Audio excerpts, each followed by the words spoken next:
कर्जमाफी आलीच पाहिजे.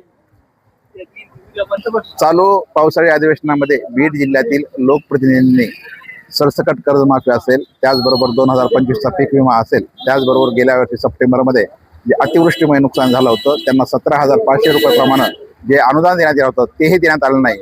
त्यामुळं किसान सभेच्या वतीनं किसान सभेचे राज्य उपाध्यक्ष कॉम्रेड अजय बुरांडे यांनी जे आवाहन केलं आहे की प्रत्येक शेतकऱ्यांनी गावोगावी बॅनरबाजी लावावी आणि जे लोकप्रतिनिधी शेतकऱ्यांच्या प्रश्नाविषयी सभागृहात आवाज उठवणार नाहीत त्यांनी राजीनामा द्यावा, त्यांच्या राजीनाम्याची मागणी करावी.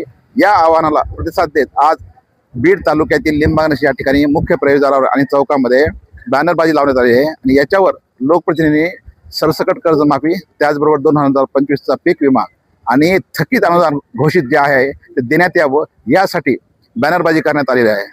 जर लोकप्रतिनिधी याला गांभीर्यानं नाही घेतलं तर लोक रस्त्यावर उतरून त्याचा निषेध करतील.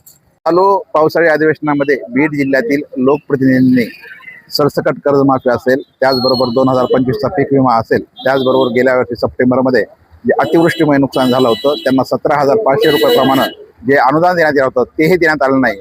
त्यामुळं किसान सभेच्या वतीनं किसान सभेचे राज्य उपाध्यक्ष कॉम्रेड अजय बुरांडे यांनी जे आवाहन केलं आहे की प्रत्येक शेतकऱ्यांनी गावोगावी बॅनरबाजी लावावी आणि जे लोकप्रतिनिधी शेतकऱ्यांच्या प्रश्नाविषयी सभागृहात आवाज उठवणार नाहीत त्यांनी राजीनामा द्यावा, त्यांच्या राजीनाम्याची मागणी करावी.